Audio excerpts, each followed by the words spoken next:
విదేశాల నుంచి తిరిగి వచ్చిన చంద్రబాబు. ఏ దేశం నుండి వచ్చింది గోప్యత? విమానాశ్రయం నుంచి మౌనంగా వెళ్లిన బాబు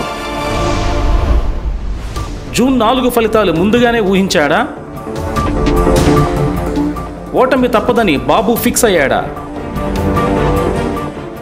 ఎన్నికల అనంతరం వారణాసిలో ప్రధాని మోడీ నామినేషన్ సందర్భంగా కనిపించిన టీడీపీ అధ్యక్షుడు నారా చంద్రబాబు నాయుడు తిరిగి ఇవాళ మీడియా కంటపడ్డారు. ఇవాళ పొద్దున్నే విదేశీ పర్యటన ముగించుకుని శంషాబాద్ విమానాశ్రయంకు చేరుకున్నారు. అక్కడి నుండి నేరుగా హైదరాబాద్లోని తన నివాస గృహానికి వెళ్లారు. విదేశీ పర్యటన అన్నారు, కానీ ఇంతవరకు ఏ దేశానికి వెళ్లారన్నది మాత్రం ఎవరికీ తెలియకుండా సీక్రెట్గా మెయింటైన్ చేస్తున్నారు. కానీ కొన్ని మీడియా ఛానళ్లు మాత్రం చంద్రబాబు అమెరికా వెళ్లాడని చెప్పుకొస్తున్నాయి.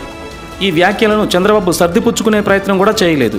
ఇలాగే ఎన్నికల అనంతరం నారా లోకేష్, ప్రధాని మోడీ నామినేషన్ తర్వాత పవన్ కళ్యాణ్ కూడా మీడియాకు కనబడలేదు. వారు కూడా చంద్రబాబు లాగే విదేశాలకు వెళ్లి తమ పర్యటన వివరాలను గోప్యంగా ఉంచారు.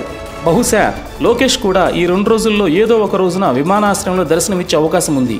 సీఎం జగన్ ఎన్నికల అనంతరం విదేశీ పర్యటనకు వెళ్లారు. కాకపోతే ఆయన విదేశాలకు వెళ్లే ముందు తమ పార్టీ నాయకులందరినీ కలిసి వెళ్లారు.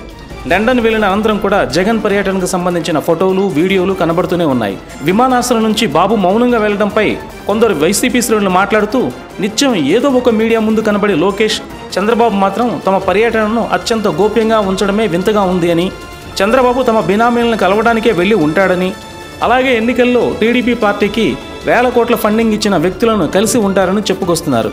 వచ్చాకైనా ఆంధ్రప్రదేశ్కు వస్తాడని, వచ్చి టీడీపీ నాయకులను, కార్యకర్తలను కలుస్తాడని అనుకున్నామని, కానీ హైదరాబాద్కి వెళ్ళాడని, జూన్ 4 తర్వాత ఎలాగూ హైదరాబాద్లోనే ఉండవలసి వస్తుందని వైసీపీ శ్రేణులు అంటున్నాయి. జూన్ 4 ఫలితాలను చంద్రబాబు ముందే ఊహించాడని, అందుకే వచ్చి రాగానే ఏం మాట్లాడకుండా సైలెంట్ అయిపోయాడని అంటున్నారు వైసీపీ శ్రేణులు. మా నాయకుడు జగన్ వాళ్ళలాగా డబ్బును నమ్ముకోలేదని, కేవలం ప్రజల సంక్షేమాన్ని నమ్ముకున్నాడని, అందుకే ప్రజలు జగన్కి మరొకసారి పట్టం కడతారని, జూన్ 9న విశాఖలో ప్రమాణ స్వీకారం చేస్తాడని తెలిపారు. ఏ తప్పు చేయడు కాబట్టి ఎక్కడికి వెళ్ళినా తమ పర్యటనను అధికారికంగా తెలియజేస్తాడు జగన్ అని అన్నారు వారు. ఈ వీడియో మీకు నచ్చితే ఇలాంటి మరిన్ని వీడియోల కోసం మా ఛానల్ని సబ్స్క్రైబ్ చేయండి, లైక్ చేయండి, కామెంట్ చేయండి, షేర్ చేయండి. Thank you.